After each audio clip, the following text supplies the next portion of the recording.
Oo. Sayang di ka nakapunta. Ha? Ba't ako mananalo? Mac, ikaw pa naman pambato ko doon. Oo, sa ano? Sinamat ko, hindi nakakuha. Nang? Laruan. Ano ba yan? Yung tatalon? Kapalaro!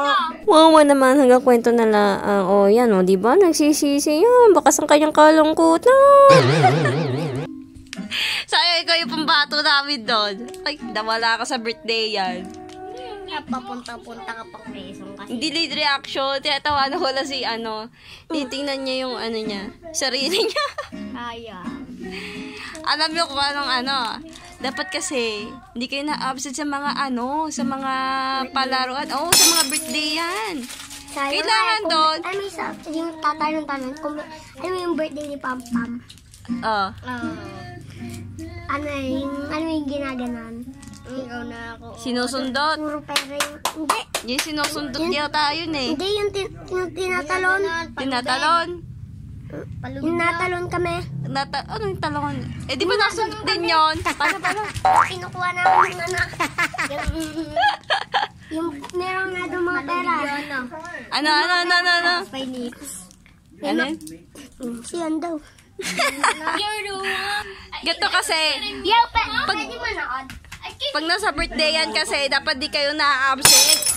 Yan to, wala kayong pagkain. Alam niyo pag birthday yan, dahil pagkain yun eh. Woo! Ano? Oo, sayang yung pagkain. Dami-dami. Mac, sayang. Doble nakapunta ka pang birthday. Sa birthday ng lola mo, tapos sa birthday ng ano. So, 14 kasi. Double ano yan, double celebration. Ano kasi, 14 kasi yung birthday ni lola ko eh. Alin? 14. 14. Ano ba? 14 years old? Hindi. Ano? Yung October 14. Pecha. Sayang. Hindi sana nakapag-sharon kayo. Pero may binigyan na naman ng... 14 years old na lola. Wala. Binibiro lang. Niloloko lang ang 14 years old. Hindi ko pa sila tinuruan. Ito isang katotohanan lamang. Yan ang hinayang mga pamangkin ko. O, diba? Sayang.